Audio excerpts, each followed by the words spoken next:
नमस्कार दोस्तों, देखिए आज के राजस्थान करंट अफेयर्स में मीनार गांव को राजस्थान की नई आर्द्र भूमि के रूप में अधिसूचित किया जाना तय किया गया है। और ये किस जिले में स्थित है? देखिए ये मीनार गांव है उदयपुर जिले में स्थित, जिसे आर्द्र भूमि के रूप में अधिसूचित किया जाना तय किया गया। काफी महत्वपूर्ण के संबंध में वैसे ही मीनार गांव है वो भी अधिसूचित किया गया है अभी हाल ही में, जिसे आर्द्र भूमि बनाया जाएगा। तो ये उदयपुर जिले में स्थित है। उसके बाद में देखिए ये भी काफी महत्वपूर्ण है, आपके टॉपिक भी लगता है जीके में। हाल ही में कौन से क्षेत्र को कंजर्वेशन रिजर्व घोषित किए जाने की अधिसूचना जारी की गई? तो करंट अफेयर से संबंधित भी प्रश्न बन सकता है और आपके टॉपिक के अनुसार प्रश्न भी पूछा जा सकता है। तो देखिए पहले ये 16वां कंजर्वेशन रिजर्व रणखार वाला हमने पढ़ा था, 16 थे। अब उसके बाद में सितंबर से लेकर के दिसंबर माह तक अभी हाल ही में इन 4 को और रिजर्व घोषित किए जाने की अधिसूचना जारी की गई है, जिसमें देखिए साहबाद तलहटी 12, बीड़ घास फुलिया खुर्द ये भीलवाड़ा जिले में स्थित है। वागद्राग क्रोकोडाइल कंजर्वेशन रिजर्व क्षेत्र ये उदयपुर जिले में स्थित है। और वाड़ा खेड़ा संरक्षित क्षेत्र ये सिरोही जिले में स्थित है। तो ये 4 और बनाए जाने की अधिसूचना जारी की गई है। तो अब ये 20 हो गए हैं। तो आपसे ये पूछा जा सकता है जो ये नवीनतम 4 हैं ये कुल पूछे जा सकते हैं, या फिर ये जो नवीनतम है इनसे संबंधित ये जिले मिलान करने का प्रश्न है वो बनाया जा सकता है। तो ये इंपोर्टेंट है, ध्यान में रखिएगा। देखिए शाहबाद, उसके बाद बीड़ घास फुलिया खुर्द, वागदरा क्रोकोडाइल और वाड़ा खेड़ा संरक्षित क्षेत्र, ये चारों को ही आपको ध्यान में रखना है। उसके बाद में देखिए राजस्थान की शिक्षा में बढ़ते कदम कार्यक्रम का संबंध किस कक्षा वर्ग से है? तो करंट अफेयर से भी प्रश्न पूछा जा सकता है। दूसरी बात, जो ये आपके टॉपिक है उसके अनुसार भी प्रश्न बनाया जा सकता है। राजस्थान की शिक्षा में बढ़ते कदम कार्यक्रम का संबंध देखिए यह कक्षा 1 से 8 तक की वर्ग के लिए इंदिरा गांधी मातृत्व पोषण योजना के अंतर्गत द्वितीय संतान के जन्म पर कितनी राशि प्रदान की जाती है? ऐसे ही प्रश्न एग्जाम में आ रहे हैं, पूछे जा रहे हैं राशि से संबंधित। कितनी राशि इसमें प्रदान की जाएगी? तो दूसरे संतान के जन्म पर 6,000 रुपए की राशि है वो 5 किस्तों में प्रदान की जाएगी। पहले भी हमने इसकी चर्चा काफी की है, तो ध्यान रखिएगा। ये 6,000 की राशि है।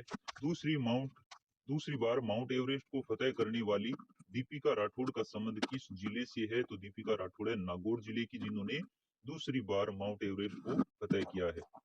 एमएम सिंह को international prime award life time achievement award से सम्मानित किया गया। इनका संबंध बताइए किस जिले से है? तो ये एमएम सिंह है, ये है राजस्थान के जोधपुर जिले की। काफी महत्वपूर्ण प्रश्न बनेगा यहीं से भी, तो इसका थोड़ा सा ध्यान रखिएगा।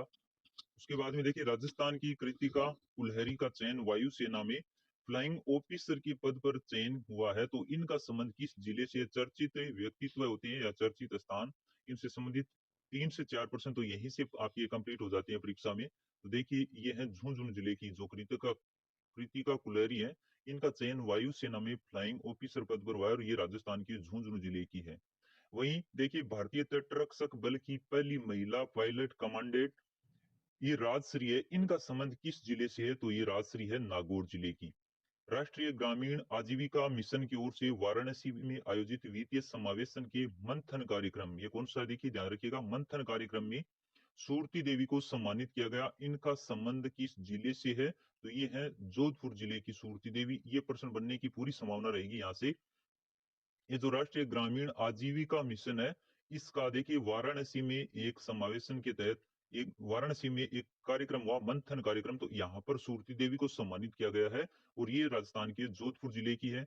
कन्या प्रवेशोत्सव कार्यक्रम चलाया गया हाल ही में, इसका उद्देश्य क्या है? तो ये देखिए इसका उद्देश्य 12 से 14 वर्ष की आयु वर्ग की जो बालिकाएं हैं जिन्होंने विद्यालय छोड़ दिया है, तो इनको वापस पुनः स्कूल से जोड़ने के लिए किस कार्यक्रम की शुरुआत की गई है?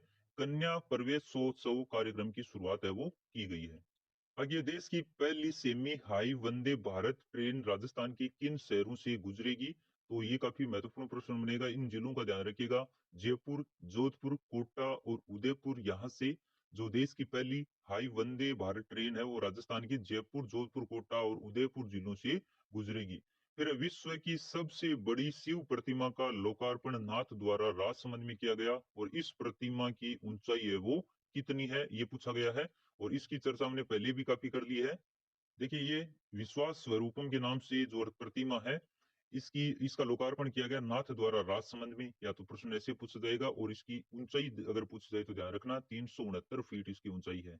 नाबार्ड द्वारा बाजरे के उत्पादन बढ़ाने के लिए प्रशिक्षण कार्यक्रम की शुरुआत राजस्थान के किस जिले से की गई है? काफी महत्वपूर्ण है। सीकर जिले से की गई। किसके द्वारा?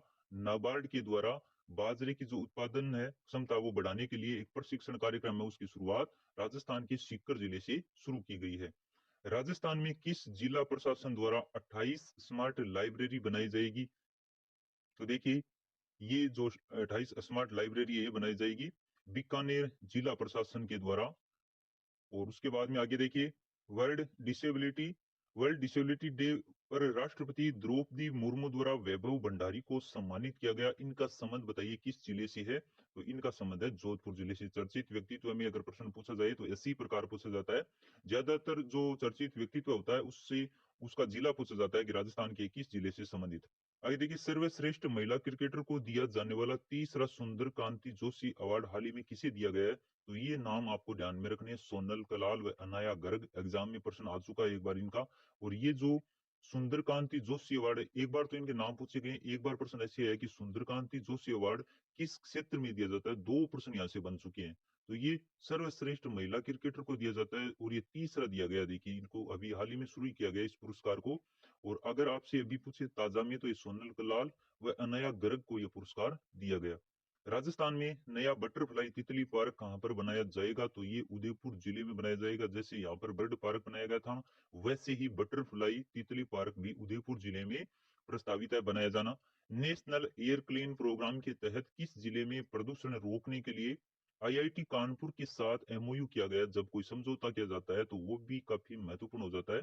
और इसके लिए देखिए, जोधपुर जिले में ये एमओयू किया गया है। नेशनल एयर क्लीन प्रोग्राम के तहत जोधपुर जिले में प्रदूषण रोकने के लिए आईआईटी कानपुर के साथ ये एमओयू किया गया। प्रश्न इस प्रकार भी बन सकता है, किसके साथ एमओयू किया गया?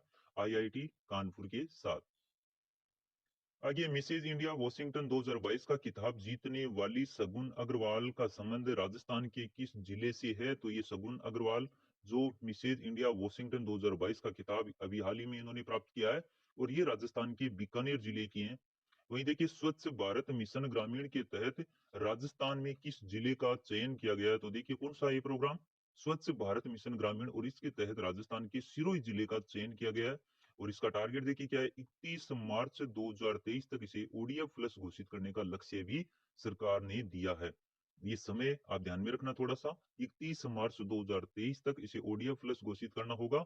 और स्वच्छ भारत मिशन ग्रामीण के तहत अगर वैसे पूछा जाता है तो राजस्थान के सिरोही जिले का चयन किया गया। फिर देखिए, राष्ट्रीय ऊर्जा संरक्षण दिवस पर राजस्थान की किस रेलवे स्टेशन को राष्ट्रीय पुरस्कार प्रदान किया गया? तो वो है नागौर का रेलवे स्टेशन। एग्जाम में प्रश्न आने की पूरी संभावना रहेगी यहाँ से। मेनार गांव उदयपुर वाला, और वो जो कंजर्वेशन रिजर्व हाल ही में अधिसूचना जारी की गई है, और एक नागौर रेलवे स्टेशन। आपके 2 से 3 प्रश्न यहीं से कंप्लीट हो सकते हैं। तो ऐसी जो ये अपडेट है इनको थोड़ा सा ध्यान से देखिएगा, ये काफी महत्वपूर्ण है, एग्जाम में पूछे जाने योग्य यहाँ से प्रश्न बन सकता है। आगे देखिए, निरंचल योजना के तहत राजस्थान की किन जिलों का चयन किया गया? काफी महत्वपूर्ण योजना है, और इनमें देखिए उदयपुर और जोधपुर जिलों का चयन किया गया। कौन सी योजना के तहत? निरंचल योजना के तहत। 17 दिसंबर 2022 को 4 दिवसीय राज्य स्तरीय विकास प्रदर्शनी का उद्घाटन किसके द्वारा किया गया? मुख्यमंत्री अशोक गहलोत के द्वारा। और ये कहाँ पर किया गया? अभी हाल ही में दिसंबर का ही करंट अफेयर्स है। देखिए, 17 दिसंबर 2022 को 4 दिवसीय राज्य स्तरीय विकास प्रदर्शनी का उद्घाटन किया गया जवाहर कला केंद्र जयपुर में। फिर देखिए, देश का पहला बीएसएफ थीम पार्क किस जिले में बनाया जा रहा है? तो ये बनाया जा रहा है राजस्थान के जैसलमेर जिले में। फिर आगे, राज्यपाल कलराज मिश्र द्वारा राजस्थान की किस खिलाड़ी को डॉक्टर ऑफ लिटरेचर यानी डिलीट की उपाधि प्रदान की गई है? किसे? देवेंद्र झाझड़िया को। काफी इंपोर्टेंट प्रश्न बनेगा यहाँ से।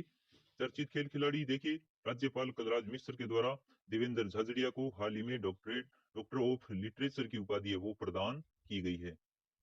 56 भोग उत्सव दिसंबर 2022 में कहां पर आयोजित किया गया? राजस्थान हाट जल महल जयपुर में। ये स्थान ध्यान में रखिएगा आप। जो 56 भोग उत्सव है इसकी चर्चा हमने पिछले वीडियो में वैसे की थी, इससे पहले जो किया था। लेकिन ये कहां पर देखिए, स्थान देखिए, राजस्थान हाट जल महल जयपुर में। राज्यपाल राहत कोष के लिए क्यूआर कोड किस बैंक द्वारा निर्मित किया गया है? देखिए, ये प्रश्न काफी इंपोर्टेंट है। जो राज्यपाल राहत कोष बनाया गया था उस उसके लिए क्यूआर कोड है वो किस बैंक द्वारा निर्मित किया गया? तो एसबीआई बैंक के द्वारा निर्मित किया गया। एग्जाम में आने की पूरी इसकी संभावना है। वैसे आपकी पॉलिटिकल से संबंधित एक बार ये परीक्षाओं में प्रश्न पूछा भी गया है कि राज्यपाल राहत कोष का गठन कब किया गया था। राजस्थान की किस खिलाड़ी को हाल ही में धनुर्धर श्री लिम्बाराम सम्मान दिया गया? तो ये ललित मीणा जो क्रिकेटर हैं, क्रिकेट से संबंधित है, इनको हाल ही में कौन सा पुरस्कार दिया गया? धनुर्धर श्री लिम्बाराम सम्मान इनको दिया गया। किसी ललित मीणा जिनका संबंध है क्रिकेट खेल से। पूछा जा सकता है कि ललित मीणा का संबंध किस खेल से है, या फिर धनुर्धर श्री लिम्बाराम सम्मान हाल ही में किसे दिया गया? तो दोनों ही प्रश्न इंपोर्टेंट है। क्यूआर कोड वाला जो राज्यपाल राहत कोष के लिए एसबीआई के द्वारा बनाया गया है, और ये पुरस्कार जो ललित मीणा को दिया गया। फिर कोपगिरी देखिए, कला क्षेत्र में संबंधित प्रश्न आपके हर एग्जाम में आता है। अब ये ताजा ही है तो ध्यान रखिएगा। कोपगिरी में जैसे खड़तालवादक गाजी खान गढ़ना वाला प्रश्न कितनी बार परीक्षाओं में पूछा गया है, तो ये भी अब देखिए आगे पूछे जाने की इसकी पूरी संभावना रहेगी। उत्कृष्ट कार्य करने के लिए श्याम लता गहलोत, एक तो ये नाम ध्यान में रखिएगा, किसे दिया गया? श्याम लता गहलोत का संबंध किससे? कोपगिरी से। और इनको राष्ट्रीय हस्तशिल्प पुरस्कार से सम्मानित किया गया, और इनका संबंध है राजस्थान। तो देखिए ये तो काफी महत्वपूर्ण प्रश्न है, ये समझो आपके एग्जाम में पहले से ही छप गया है। ये जो कोपगिरी कला है, श्यामलता गहलोत, उसको राष्ट्रीय हस्तशिल्प पुरस्कार से सम्मानित किया गया। ये राजस्थान के उदयपुर जिले की है। तो आज के लिए इतना ही, मिलेंगे अगले वीडियो में। ये वीडियो आपको कैसा लगा कमेंट करके अपनी राय जरूर